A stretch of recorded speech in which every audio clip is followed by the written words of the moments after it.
में नोटबुक में वो पेज रेडी रखो जहाँ पे डिटर्मिनेंट्स ऑफ सप्लाई ऐसी बात हुई। उस वक्त ये समझाया गया था कि supply of any commodity depends on 12 factors. याद आया? Depends on 12 factors. Okay, no disturbance. Friends, हमने ऐसा क्लियर कर दिया था कि supply of any commodity depends on 12 factors. Cost of production, अगर स्विफ्ट डिजायर गाड़ी बनाकर महंगी हो जाएगी तो उसकी प्राइस बढ़ जाएगी, तो उसकी डिमांड कम हो जाएगी। जब डिमांड ही कम हो जाएगी तो हम सप्लाई कम कर देंगे। दूसरा पॉइंट था लेवल ऑफ टेक्नोलॉजी। ओजा वाला अगर पुराने तरीके से वेफर बनाता है तो मुश्किल से 50 किलो सप्लाई करेगा। याद आया? और लेज वाला 500 किलो आसानी से सप्लाई करेगा, लेटेस्ट टेक्नोलॉजी। थर्ड पॉइंट था गवर्नमेंट पॉलिसी। अगर मोदी आपकी 12 टीको की फीस पे करने वाले हैं सब्सिडीज, तो मैं लेक्चर की सप्लाई बढ़ा दूंगा। अरे वो एक बीमारी जिसमें पक्षी लोग मर जाते हैं, उनको फ्लू होता है, और वो जो नॉनवेज खाते हैं वो अगर वो यूज करेंगे तो प्रॉब्लम होता है। तो फ्रेंड्स, हमने कॉन्सेप्ट कवर किया था डिटर्मिनेंट्स ऑफ सप्लाई के हिसाब से, जहाँ पे हम ये समझ रहे थे कि अगर मोदी 12 की इको की फीस पे करेगा सब्सिडीज, तो मैं लेक्चर की सप्लाई बढ़ा दूंगा। राइट?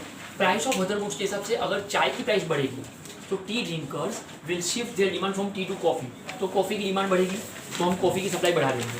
ये सब हम डिस्कस कर चुके हैं। मोटिव ऑफ प्रोड्यूसर के हिसाब से अगर बापा का विसर्जन है तो 1.5 करोड़ के वड़ा पाव सप्लाई होंगे। अरे प्रॉफिट तो कमाना नहीं था उनको। नेचुरल फैक्टर के हिसाब से अगर बारिश अच्छा होता है तो प्रोडक्शन की सप्लाई बढ़ेगी, एग्रीकल्चर सप्लाई बढ़ेगी। फ्यूचर एक्सपेक्टेशन के हिसाब से अगर मेरा जासूस मुझे कॉल करता है कि पेन का प्राइस बाद में बढ़ने वाला है तो अभी सप्लाई कम कर दो। 4 बार झूठ बोलो, 5,000 एक्स्ट्रा कमाओ, बाद में पाप पुण्य का बैलेंस शीट टेली करते रहेंगे। फ्रेंड्स, मेरे एग्जांपल के पैसे लेता हूँ मैं, मेरे एग्जांपल भूल जाओ तो टॉपिक खत्म हो जाएगा वहीं पे। ओके, इंफ्रास्ट्रक्चर के हिसाब से जब रोड कंस्ट्रक्शन ठीक से होता है तो एक दिन में 2 बार सप्लाई ट्रक ड्राइवर, रात को 11:30 बजे जोगेश्वरी अपनी बीवी के साथ में वापस, राइट? सप्लाई डबल हो जाती है। उसके बाद आया था नेचर ऑफ कमोडिटी। अगर मैं दूध की डेयरी खोल के बैठा हूँ तो कैसे भी करके दूध सप्लाई कर दो। अरे पेरिशेबल गुड्स स्टॉक मत करो, कुत्ते को पिला दो, फोकट में बांट दो, कुछ भी करो चलेगा, सप्लाई बढ़ा दो। सेल्फ कंजम्पशन के हिसाब से अगर सिटीजन के रिलेटिव्स खुद यहाँ पे आके बैठ जाएंगे या मेरे खुद के रिलेटिव्स यहाँ पे आके बैठ जाएंगे, अरे वो नाते नाती पोते पोती भतीजे भतीजे, तो बाहर वालों को सप्लाई कम, उन्होंने जगह रोक दिया आपका। करेक्ट? एक्सपोर्ट इंपोर्ट के हिसाब से अगर रत्न की हाफूज हम एक्सपोर्ट करेंगे तो यहाँ पे दिखेगा नहीं सप्लाई में। अगर हम चाइना का पेन इंपोर्ट करेंगे सबके हाथ में वही पेन दिखेगा, सप्लाई बढ़ जाएगी। एंड नेचुरल कैलेमिटीज के हिसाब से अगर कोविड-19 की वजह से एपिसोड का शूटिंग रुक चुका है तो वही रिपीट एपिसोड, राइट? मतलब सबकी चाहते वहीं पे अटक जाएगी, ये चाहते वहीं पे अटक जाएगी। यस और नो? हाँ, अनुपमा ढूंढती रहेगी क्या हुआ काव्या के साथ, सब वापस वही का वही। करेक्ट? यस। और वो 1.5 की दुल्हन तो कहाँ जाएगी पता ही नहीं चलेगा। हाँ, वो बीच में सोनी पे कोई सीखा मेरी 1.5 की दुल्हन, मेरी 1.5 की दुल्हन, मैं तो ऊपर को फेंकूं भगवान सबको ऐसी एक बेटी दे। अरे एक और दुल्हन ढूंढ के देगी बेटी तो क्या करेंगे? तो ये सब चीजें रुक जाती है because of natural calamity, supply कम। ये हमने समझा था डिटर्मिनेंट्स ऑफ सप्लाई। फिर हमने एक आंसर शुरू किया था state and expand law of supply, जहाँ पे स्टेटमेंट लिखा था other things remain constant, the supply of a commodity expends with rising price and contracts with fall in price. Higher the price, higher is the supply. Lower the price, lower is the supply. Tata Manza गाड़ी आ गई तो टाटा ने का add बंद, याद आया? 11 का चिंदी चोर माल, 12 का मोल का माल, इनको पढ़ाने का, आपका लेक्चर ज़्यादा लेने का, उनका कम, याद आ गया? फिर हमने एक टेबल समझा था। When the price was ₹10, supply was 10 units. When the price rises from 10 rupees to 30 rupees per unit, supply also rises from 10 to 30 units. There is direct relationship between price and supply. ये हमने लिखा था last. Yes or no? Yes. Now just give me 2 to 3 minutes more. अब भी आप 2-3 minute कुछ भी नहीं करेंगे, अपना पूरा फोकस यहाँ पे रखेंगे। अब हम इस टेबल को डायग्राम में कन्वर्ट करके सीख रहे हैं। डायग्राम देख के एक बात समझ में आ गई है कि मुझे लाइन मारने को ठीक से नहीं आता है, मैं अच्छे घर का संस्कारी बैठा हूँ। लेकिन आप लोग तो इस पे एक्सपर्ट है, मुझे पता है। एक और बात मुझे पता है, डायग्राम देख के आप ये भी समझ गए हो कि सर का खुद का डायग्राम अगर ये हाल में है तो वो हमको क्या सिखा पाएंगे। इकोनॉमिक्स में अब तक मेरे जितने भी मार्क्स कट हुए ना वो डायग्राम में ही कट हुए हैं।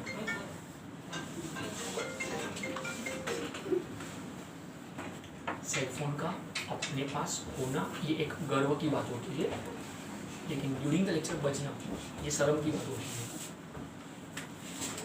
अब मैं किसी को टोकूंगा नहीं, गंदा इंसल्ट कर दूंगा, बेटर है please switch off your cell phones. मेरे लेक्चर में मेरे अलावा किसी और का बजे मुझे पसंद नहीं है मोबाइल।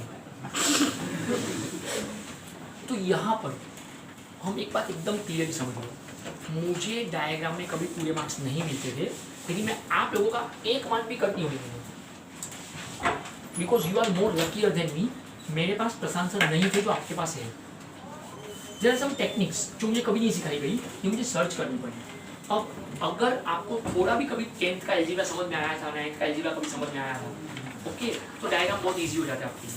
हाँ, एक क्लैरिफिकेशन दे दूँ, according to board specimen paper rule in economics, diagram के लिए graph paper is strictly not allowed.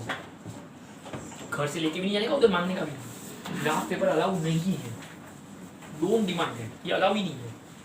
आपको इसी आंसर शीट में आंसर के बीच में ही डायग्राम बनाना पड़ेगा। वो लोग कभी मेंशन नहीं करेंगे कि यहाँ पे डायग्राम बनाओ। कौन से आंसर में कौन सा डायग्राम किधर कितना, वो सब आपको ही डिसाइड करना पड़ेगा। ओके, डायग्राम का कोई अलग से स्पेसिफाइड क्वेश्चन नहीं रहेगा। वो लोग कभी मेंशन भी नहीं करेंगे यहाँ पे डायग्राम होना चाहिए, यहाँ पे नहीं होना चाहिए। इसी आंसर शीट में डायग्राम बनाना है। पहली बात, कंपल्सरी विथ पेंसिल। अगर डायग्राम में कहीं पर भी पेन दिखाई दिया तो यू विल गेट 0 मार्क्स। वो पूछने भी नहीं पड़ेंगे, सीधा कट करके खत्म, क्रॉस मार्क करके 0 मार्क आगे निकल जाएंगे। Okay, compulsory pencil. डायग्राम के ऊपर नीचे पेन कंपल्सरी, डायग्राम में पेंसिल कंपल्सरी। कुछ कुछ जगह पे स्केल यूज करना है, कुछ कुछ जगह पे स्केल यूज नहीं करना है, वो मैं बताते जाऊंगा। In economics total we have near to 45 diagrams. तो कौन सा डायग्राम कौन से आंसर में कितना, वो सब आपको टेक्निकली याद रखना पड़ेगा। एक और बात क्लियर कर दूँ, इको के डायग्राम में कहीं पर भी आपको मेजरमेंट लिखना नहीं होता है। वो जो आप बाकी में लिखते हैं ना ऊपर टॉप में स्केल लिखते हैं, स्केल, वो स्केल लिखना नहीं होता है इको के डायग्राम में, नहीं लिखना है। अपने को सबको पता है कि ये एक्स एक्सिस है और ये वाई एक्सिस है।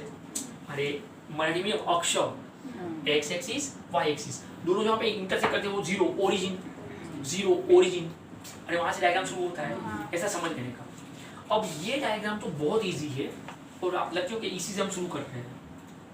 हमने सबसे पहले क्या कर दिया है, ये सप्लाई को ऐसा ड्रॉ कर दिया है, ठीक है। इसी शेड्यूल को डायग्राम में कन्वर्ट किया गया है। सिर्फ एक फर्क है, यहाँ पे 10, 15, 20, 25, 30, तो supply is on X axis 10, 15, 20, 25, 30, price is on Y axis 10, 15, 20, 25, 30। तो फिर ये 5-5 कहाँ से लेकर आ गए, क्योंकि सबका डिस्टेंस सेम रहना चाहिए, वरना आपको 10th का अलजेब्रा याद करो जिगजैग बनाना पड़ता है। इक्वेशन नहीं हो तो जिगजैग बनाना है, जिगजैग ऐसा। दूसरा आपको 10th का अलजेब्रा भी आता है, वो फिक्र ही मत करो कि मेरे को क्या आता है और क्या जाता है। लोगों को आती नहीं है, मेरी जाती नहीं है, होशियार। Okay, come back.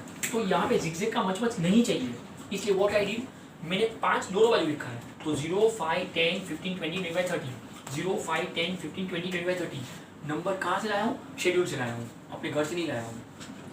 अब सबसे बड़ा क्लैरिफिकेशन, सर ये सब डिस्टेंस कितना रखने का, तो ध्यान से सुनो। कोई भी डायग्राम 7 लाइन, 8 लाइन, 10 लाइन से ज्यादा नहीं बनाने का, वरना वो ऐसा समझ में आएगा कि आप पेपर भरने के लिए ऐसा कर रहे हो, ठीक है। तो 7 to 8 लाइन, 10 लाइन तो बहुत हो गई। तो कुछ लोग जो है ना 2-2 लाइन का गैप रखते हैं इसमें, अरे मत करो ये चीज, उससे ये लगेगा कि आप पेपर भर रहे हो, सिर्फ पेज भर रहे हो। Don't do that. सामने वाले को उल्लू बनाओ, उनको ये पता मत चलने दो कि आप उल्लू बना रहे हो, जो मैं सालों से कर रहा हूँ।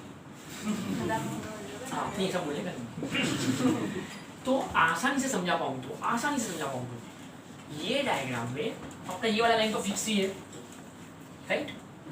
अगर आपको ये डिस्टेंस समझना है, कुछ भी नहीं समझता है, 1-1 सेमी का गैप रख दो चलेगा। अरे 1-1 सेमी का गैप रख दो चलेगा। अगर एकदम परफेक्शन चाहिए, एकदम परफेक्शन, ये सब वो टेक्निक है जो बुक में नहीं मिलेगी। ये सब कुछ चोपड़ी में नहीं होता है, सिर्फ मेरी खोपड़ी में होता है। आपको पता है ये वाला डिस्टेंस कितना होता है, हमेशा नहीं होता है 1 सेमी, कभी नहीं होता है, 0.8 सेमी। मैथ समझ में आता हो तो 8 मिलीमीटर। अरे वो 1 सेमी में 10 लाइन होती है, तो 8वीं लाइन का डिस्टेंस होता है यहाँ पे। इट इज 0.8 सेमी बोलते हैं उसको, 8 मिलीमीटर। तो ये डिस्टेंस और ये डिस्टेंस सेम रख दो, समझा? तो ये भी अगर 0.8 रख दिया तो डायग्राम बहुत परफेक्ट आएगा, पर वो छोटा बन जाएगा, बाकी कुछ नहीं, बाकी बहुत परफेक्ट लगेगा, बहुत परफेक्ट। तो ये आपकी चॉइस होगी, समझा? ये डायग्राम समझना तो बहुत इजी, क्योंकि मकड़े का झाला बना के रख दिया है। What I did, supply is on x axis, price is on y axis। तो यहाँ पे S is the supply curve। Okay, ये सप्लाई कर्व है। कैसे किया है? जब प्राइस 10 रुपया था, ऊपर शेड्यूल देखो, प्राइस 10 रुपया था, तो सप्लाई 10 यूनिट था, तो 10 10 15 15 20 20 25 25 30 30। तो ये मैंने क्या किया है, लाइन ड्रॉ किया, नीचे खींच लिया, लाइन ड्रॉ किया, नीचे खींच लिया, ड्रॉ किया, खींच लिया, ड्रॉ किया, खींच। इसमें तो आप एक्सपर्ट हो गए, देखा, समझ गए। यही फायदा करके इसको पढ़ना है, बहुत जल्दी समझ जाते हैं। तो इसमें हम ऐसे भी एक्सपर्ट होते हैं, तो इसमें कोई दिक्कत तो थी नहीं, करेक्ट? यस। यहाँ पे कुछ बातें क्लियर करूँ। हम यहाँ पे बोलने वाले हैं कि supply is on X axis, price is on Y axis, S is the supply curve, slopes upward, ऊपर तरफ जा रहा है, slopes upward from left to right, from left to right, हमारे लेफ्ट टू राइट जा रहा है और ऊपर तरफ जा रहा है। क्यों? क्योंकि प्राइस बढ़ रही है, सप्लाई बढ़ रही है, तो प्राइस बढ़ा, सप्लाई बढ़ा, प्राइस बढ़ा, सप्लाई बढ़ा, सारे फैलते गया। ओके, तो सप्लाई को slopes upward from left to right. यहाँ पे एक लाइन और बोल रहा हूँ जो फिल इन द ब्लैंक में बहुत काम की है। सप्लाई को हैज पॉजिटिव स्लोप, क्योंकि ऊपर की तरफ जा रहा है ना, तो इट हैज पॉजिटिव स्लोप। अगर मैं डिमांड सोचता हूँ तो डिमांड का को नीचे आता है, वहाँ पे कंपेयर करो, डिमांड का स्लोप डाउनवर्ड होता है, तो वो नेगेटिव स्लोप है।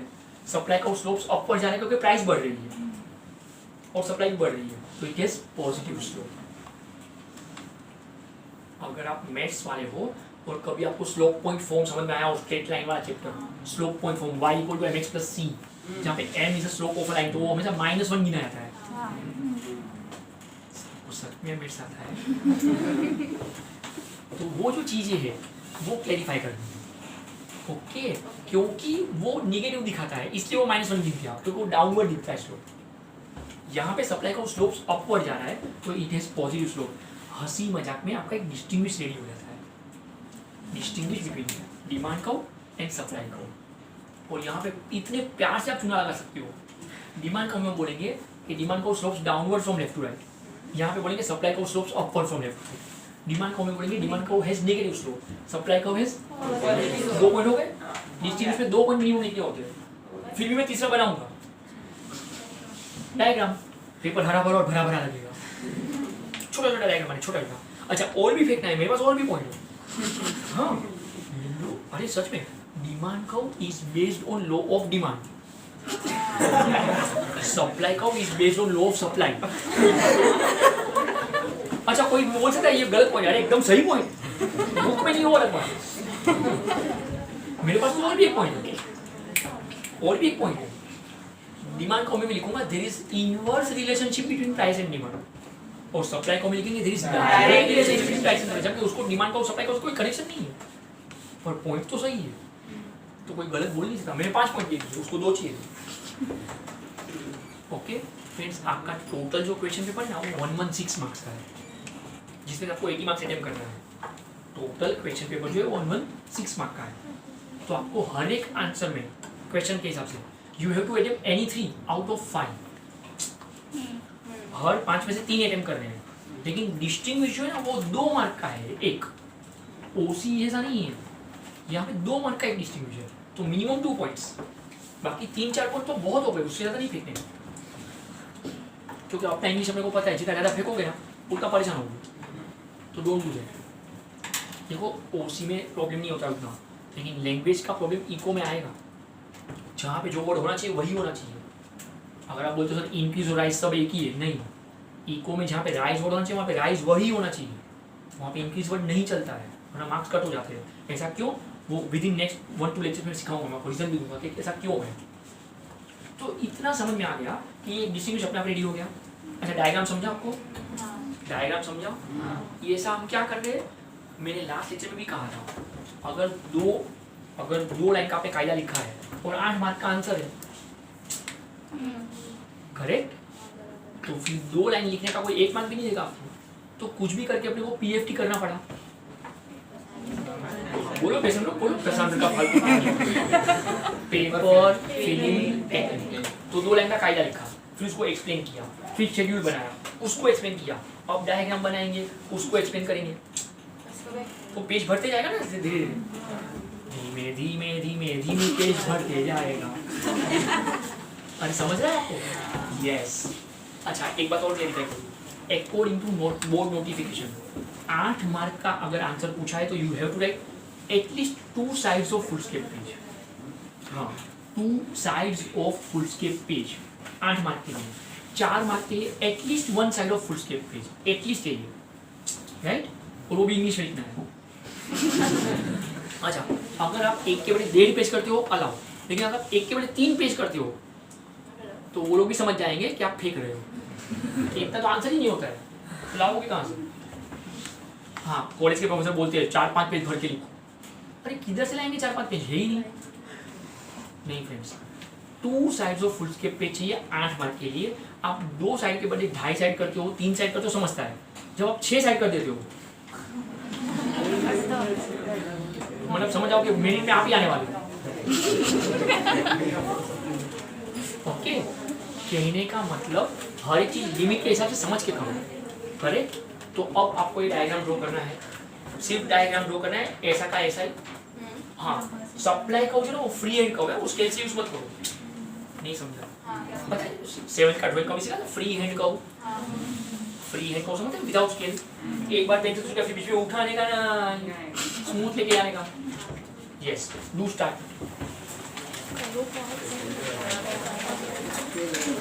अपने अपने हथियार लेकर आने का।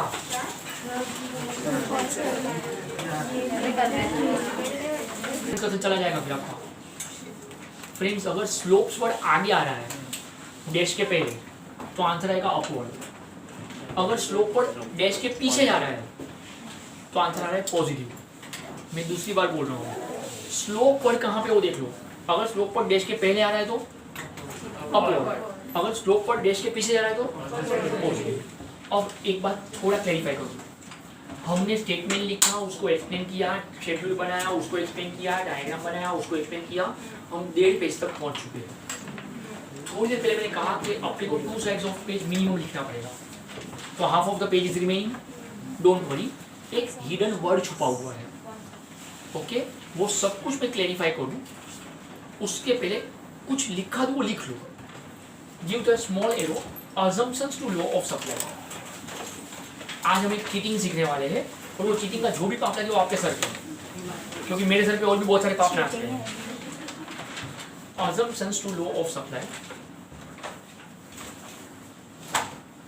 ब्रैकेट में लिखेंगे नोट। ये नोट एक चीटिंग है वो समझा रहा हूँ, एग्जाम में ऐसा नोट लिख के नहीं आने का, ये अपने लिए है, चीटिंग है एक नोट। Point number 1 2 3 4 5 7 10 12। आप में से जिनका भी मेमोरी अच्छा हो, लास्ट लेक्चर में जब मैंने डिटरमिनेंट्स समझाया तब मैंने ये पॉइंट्स मार्क्स करवाए थे करेक्ट, कि अपने को नेक्स्ट आंसर में इसकी जरूरत पड़ने वाली है, तो this is the answer. Cheating के लिए इसकी जरूरत पड़ने वाली है। 1 2 3 4 5 7 10 12 from determinants of supply, from determinants of supply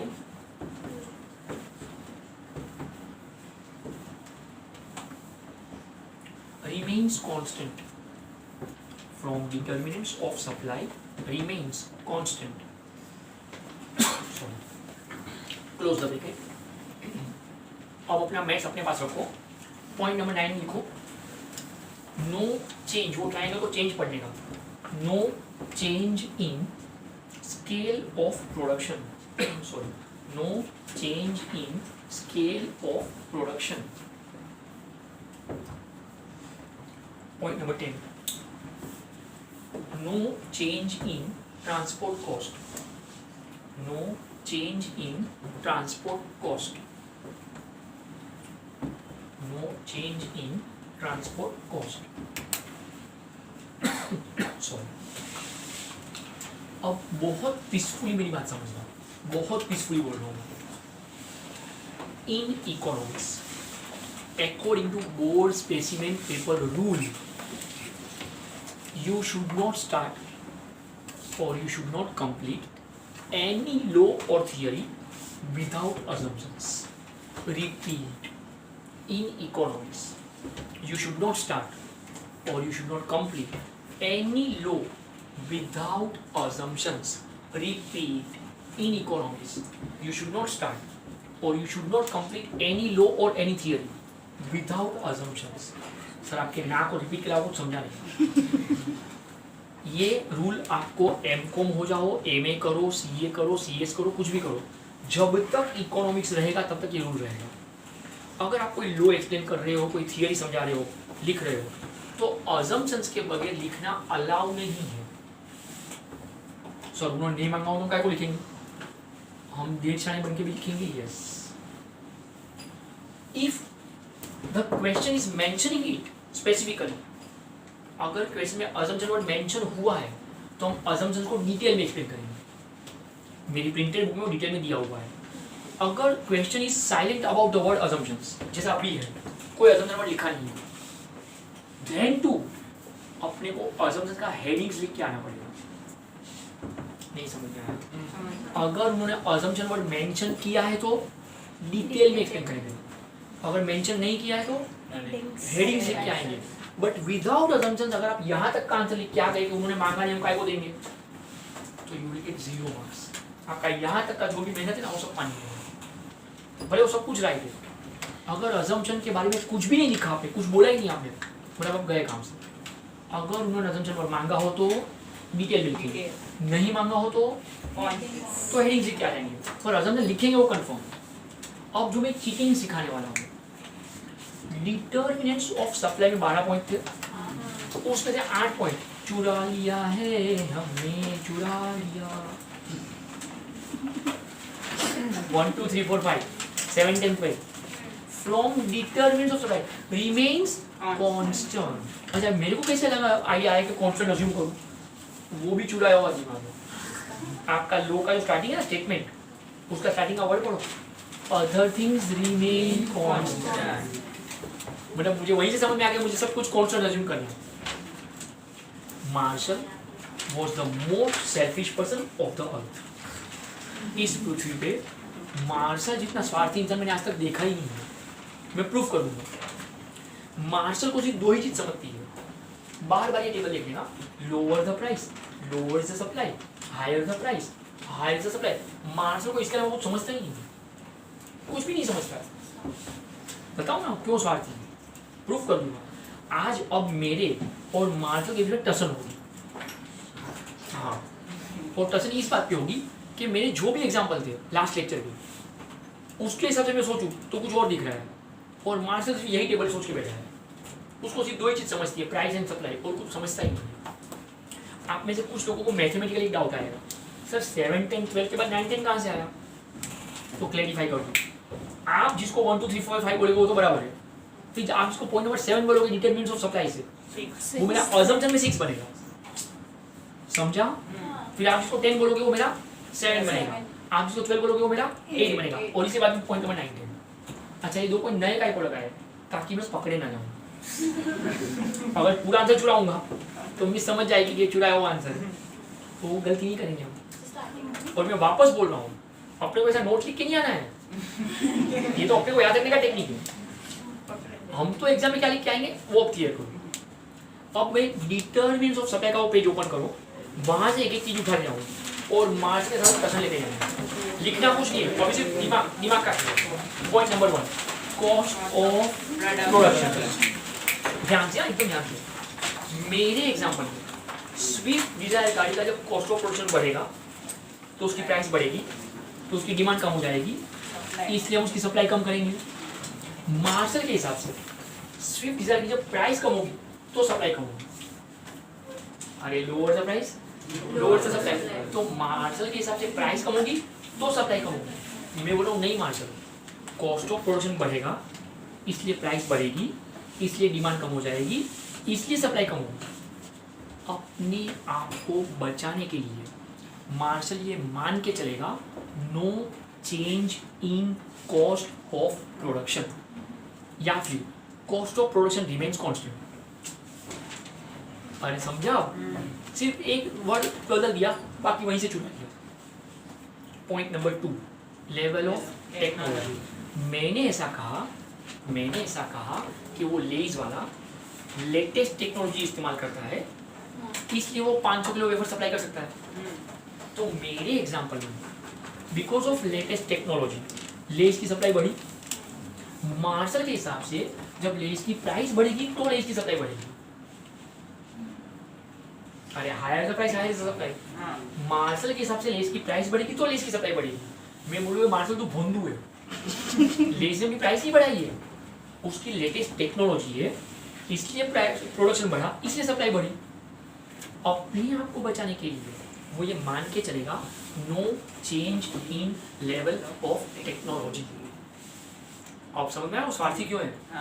point number 3, government policy. मैं ये बोल रहा हूँ कि अगर मोदी 12th के इको की फीस आपका भर रहा है, सब्सिडीज दे रहा है, तो मैं लेक्चर की सप्लाई बढ़ा दूंगा। अरे आपकी 12th की इको की फीस मोदी पे कर रहा है, मतलब सब्सिडीज मिल रही है, तो जितना वो और फीस पे करेगा मैं लेक्चर की सप्लाई बढ़ा दूंगा।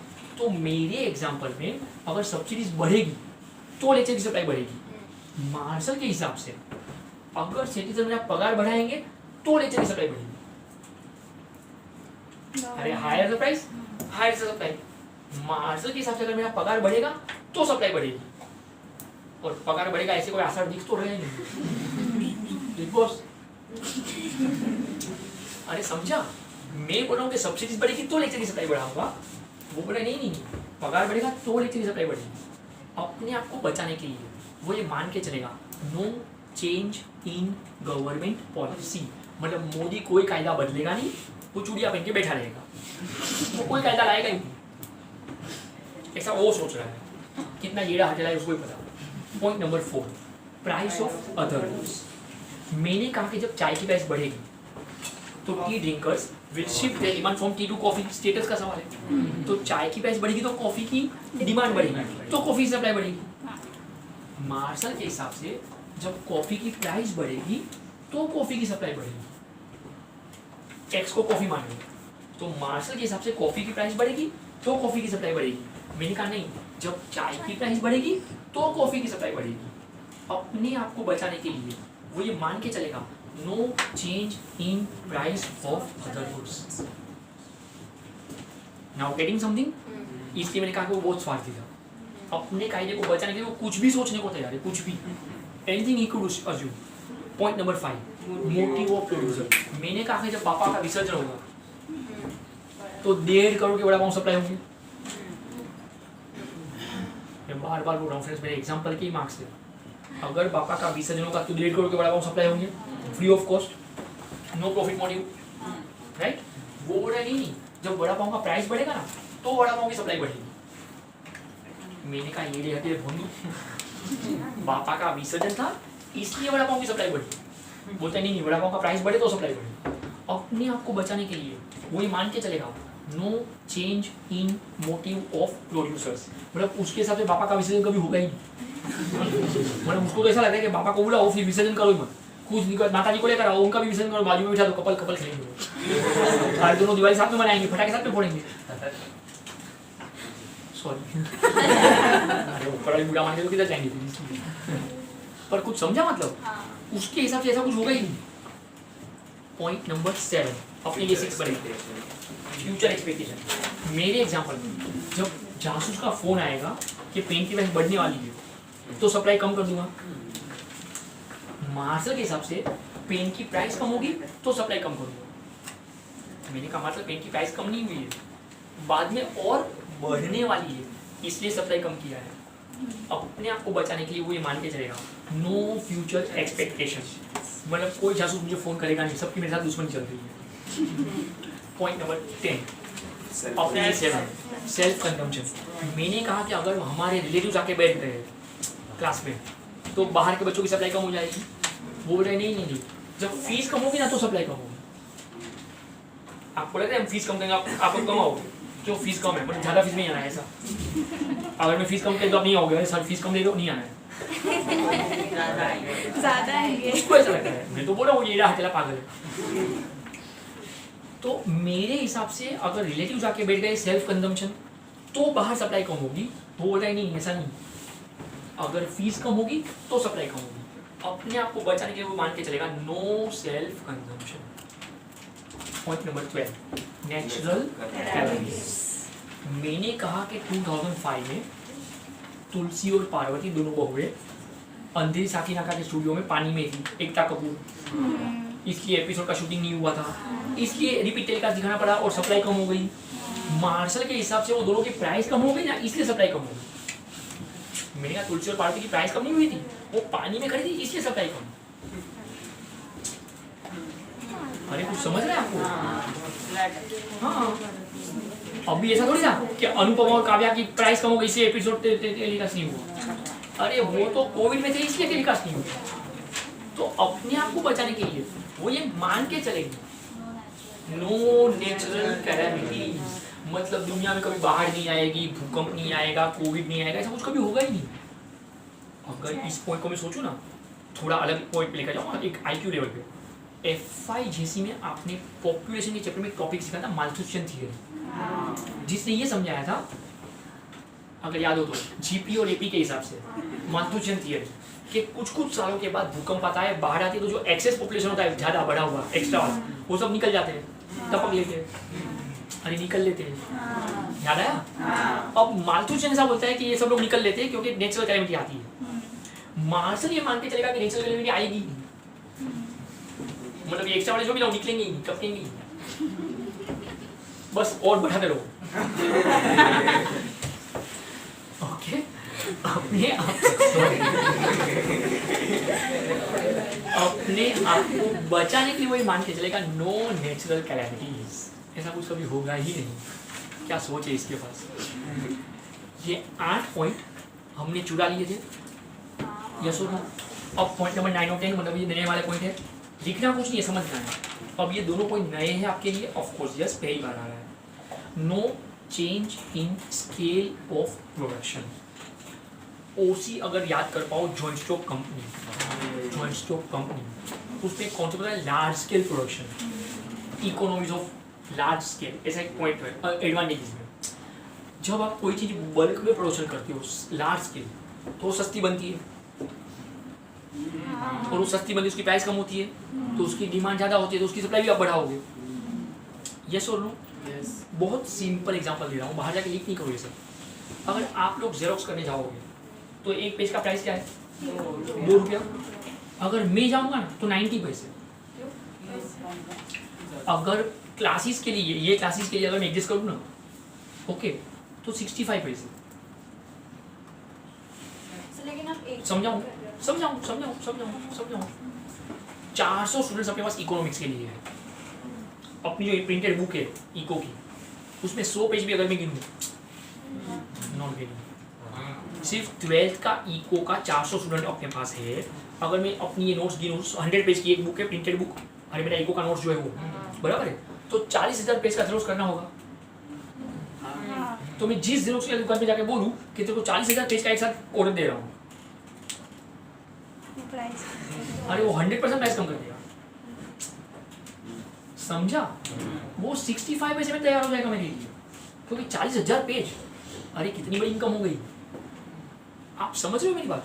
एक इंटरेस्टिंग बात बताऊं, उस वक्त अगर आप उसके पास आके बोलोगे, मैंने उसको ऑर्डर दिया, उसने चालू किया काम, आप आके बोलोगे कि मेरा 2 पेज करना है, मैं तो एक पेज का 50 रुपया देने को तैयार हूँ, 2 रुपये नहीं 50 रुपया, वो करेगा?